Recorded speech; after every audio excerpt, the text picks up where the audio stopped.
బెంగళూరు వాళ్ళకే కాదు మిగిలిన ప్రపంచానికి ఒక అద్భుతాన్ని చూపిస్తాను.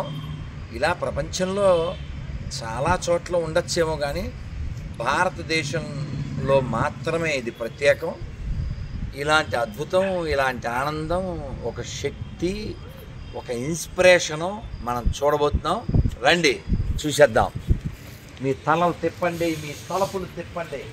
జై బజరంగ బలివీర హనుమానికి. ఎవరైనా ఎందుకు వాళ్ళిద్దరిని పట్టుకున్నాడు? ఎవరా పైన ఉన్నది? రాముడు లక్ష్మణుడు. ఎందుకు, ఏ సందర్భం అంటే ఈ రావణాసురుడు రథం మీద ఉండి యుద్ధం చేస్తున్నాడు.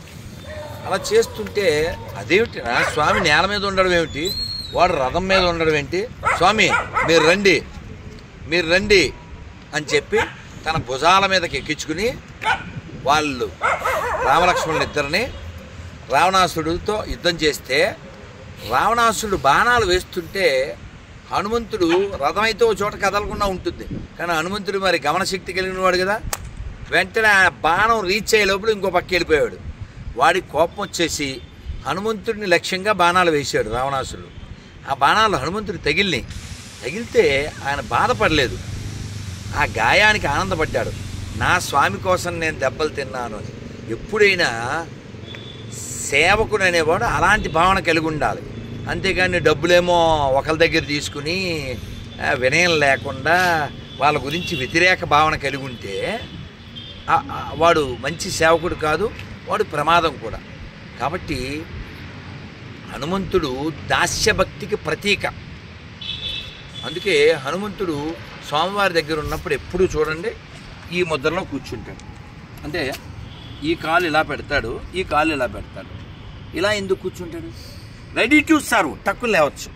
బాసిమట్టేసి కూర్చుంటే లేవలేదు, సర్వింగ్ మూడ్ అనమాట. సో హనుమంతుడు మహాకాయుడు. బుద్ధిర్బలం యశోధైర్యం నిర్భయత్వ మరోగత అజాడ్యం వాక్పటుత్వం చ హనుమత్ స్మరణాత్ భవేత్. హనుమంతుడు బుద్ధిని బలాన్ని ఇస్తాడు. హనుమంతుడిని మొట్టమొదటిసారి చూసినప్పుడు రామచంద్రమూర్తి లక్ష్మణుడితో అన్నాడు, ఇతని మాటలు చూస్తుంటే వేదాంగాలు తెలిసిన వాళ్ళలాగే ఉన్నాడు, ఇతన్ని కానీ మంత్రిగా కలిగి ఉంటే అతను ఖచ్చితంగా జయం పొందుతాడు అన్నాడు. ఎవరైతే ఇతను మంత్రిగా కలిగి ఉంటారో, ఈయన ఎవరికి మినిస్టర్? సుగ్రీవుడికి మరి మినిస్టర్ కదా. అందుకే రాముడు అన్ని కోట్ల వానరాలు ఉంటే ఈయన్నే నమ్మాడు.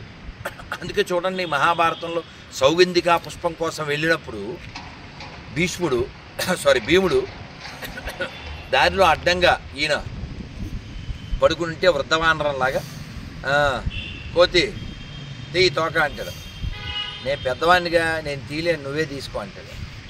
ఆయన ఎత్తలేకపోతారు.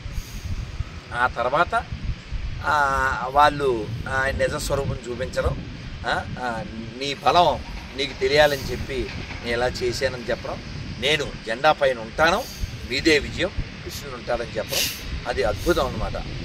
అందువల్ల హనుమంతుడిని స్మరిస్తే మనకు ఇన్స్పిరేషన్ వస్తుంది. ఇన్స్పిరేషన్ కలిగించేవాడు హీరో అవుతాడు కానీ ఇరిటేషన్ కలిగించేవాడు కాదు కదా. అందువల్ల హనుమంతుడు మనకి ఇన్స్పిరేషను, రాముడి దగ్గరికి ఆయన వల్ల మనకి ఇన్విటేషను, అర్థమైందా? అందువల్ల హనుమంతుని అచ్చ తెలుగులో మా నాన్నగారు రోజు స్నానం చేసి దేవుడికి పూజ చేసేప్పుడు మనందరికీ తెలుసు అది ఏంటది, శ్రీయాంజనేయం ప్రసన్నాంజనేయం ప్రభాదివ్యకాయం ప్రకీర్తి ప్రజేయం భజే వాయుపుత్రం భజే వాల్గాత్రం, ఇదంతా పాడేవాళ్ళం. కాబట్టి ఆయన గాత్రం గొప్పది, ఆయన ఈ రాముడికి చేయాలి అనే సేవ చేయాలనే ఆత్మం గొప్పది, ఆయన్ని పట్టుకున్న వాడికి విజయం గొప్పది. అందుకే రామచంద్రమూర్తి కూడా హనుమంతుడిని చూసి సీతాదేవి యొక్క జాడ కనిపెట్టి వచ్చిన తర్వాత కౌగిలించుకున్నాడు, నేను ఇంతకంటే ఏం చేయలేను అని.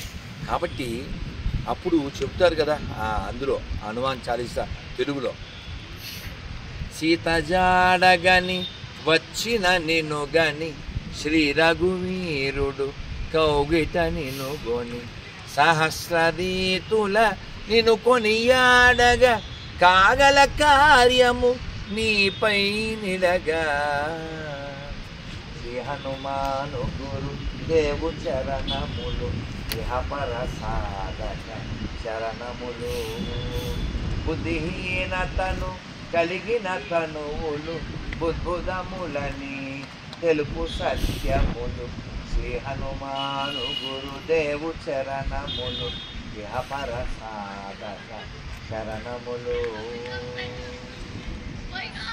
జయ బజరంగ బలి వీర హనుమాన్ की जय जय सीतारामचंद्रमूर्ति भगवान की जय जय राम लक्ष्मण भगवान की जय जय जय श्री राम जय सीताराम.